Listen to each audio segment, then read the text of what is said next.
That's great. It's earlier than we expected. Where is Mr. Trump? We love him. Donald Trump is with us. Mr. Trump, welcome. You survived the assault today. How are you? Donald, how do you put up with this? How do you feel having to sneak into an event in the United States of America when illegitimate non-citizens try to block you? What does that do to you?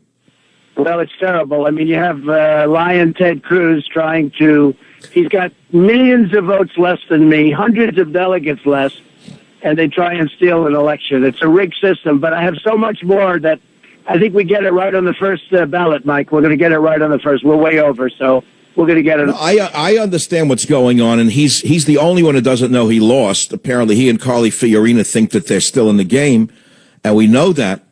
I hate to go into it, but Carly is living in another universe. She was a terrible businesswoman. She was fired after laying off 30,000 workers. What are they holding her up as a great business genius for? Well, when she was a candidate, she had the one good debate, but that wasn't against me. That was on the other stage. You remember that. And she had the one good debate. She got onto the main stage, and right after that, her numbers went down, and she got off with about nothing. I think 0 to 1, or something like that. I mean, whatever, but it wasn't much. I don't know what impact she'll have. I think that the deal they made with Kasich is a horrible deal, which is already broken up. I mean, that's an insult to the people of Iowa, that deal. And it already. Donald, I heard your America First speech. I was moved by it. So are people I know who were very, very unemotional about politics. They called me and they said that was one of the greatest speeches I ever heard. Everyone said, he was a different guy. Of course you were a different guy. You were reading a speech that was very important, that every word was going to be analyzed. One of the things you said was that you were going to make the NATO nations pay their fair share, which I totally agree with. I studied this. Some of them pay 0.1%.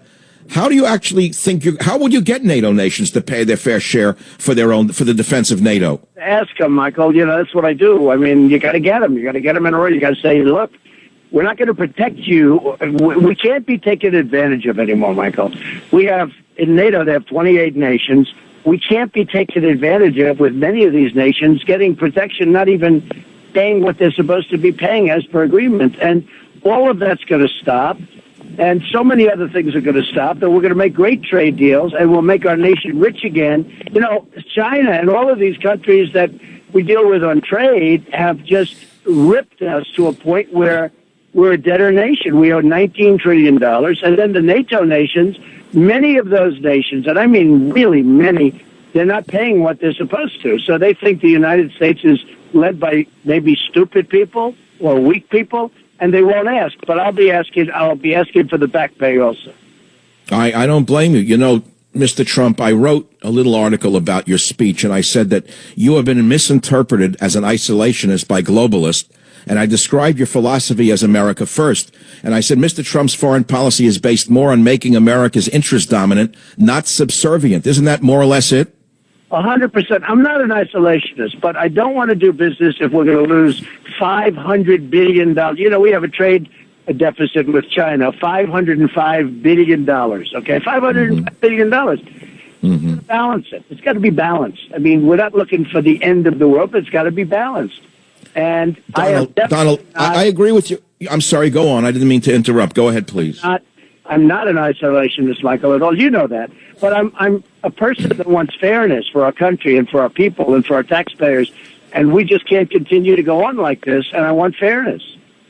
I understand. And I wrote this, Donald. Instead of provoking Russia, as Obama has done, Trump wants peace, prosperity, and trade with Russia.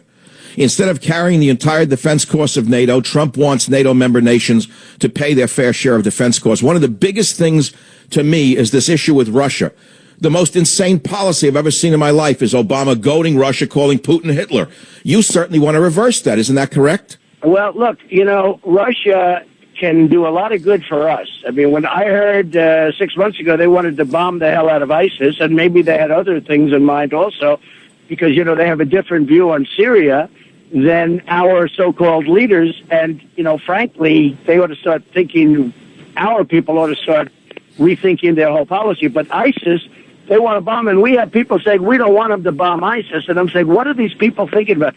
First of all, do you know how expensive it is? I mean, so expensive that Russia sort of left a little bit earlier, I think earlier than they were going to, and I'll bet you that was a cost problem. But Yes. the thing, Michael, wouldn't it be great if we got along with Russia? You know, Putin said very nice things about me. It has zero influence.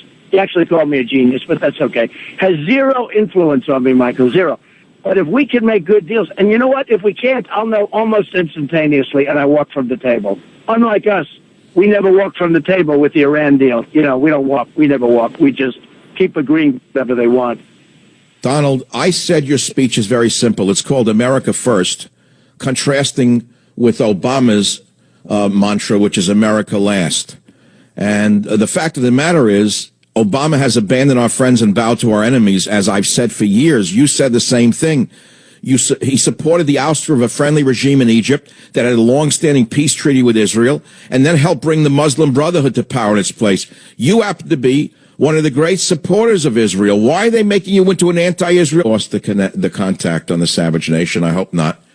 I hope that the phone connection is still good. Donald, are you there with us?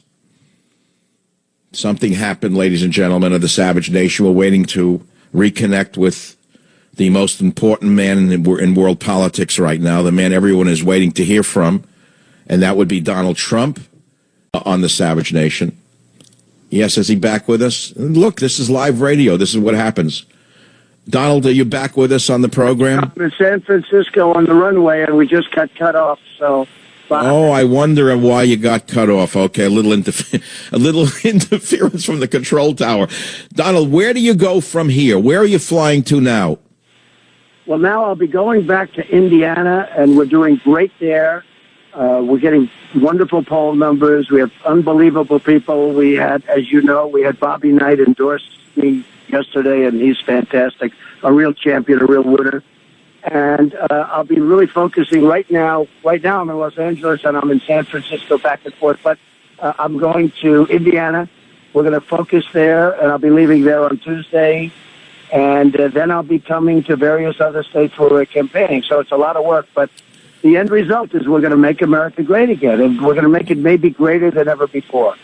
Donald, before you go, and I know this is a busy, busy day, and I know how important this show is to me and to you because you're going to win in California. What do the numbers look like in California for you? Are you ahead of Mr. Cruz at this time? Well, I just saw the last poll came out. We were at 48% compared to the other two were in the 20s. And so that's a big gap. And we're also doing very well in Indiana. Indiana looks really good too. So, Donald, he's whining and dining the delegates. That's a real issue of the rigged system. How are you going to overcome the delegates who can be bought for a cheap meal? Well, they're only being bought for the second, third, fourth, fifth ballots. They can't be bought for the first because I won them. But good. Incredible. Well, Donald, we hope you win in California, and I'll help you in Indiana because I have 5 stations in Indiana. I'm in it to the end. I want to see you in the presidency. It's very important that we do make America number one again, and I know you're the only man to do it.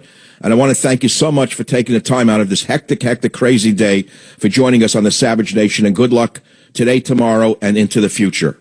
Thank you, Michael. I really appreciate it, and we'll win, and we're going to do a great job. You'll be very proud. And thank you very much, Michael. You're very, very welcome. I'll be back.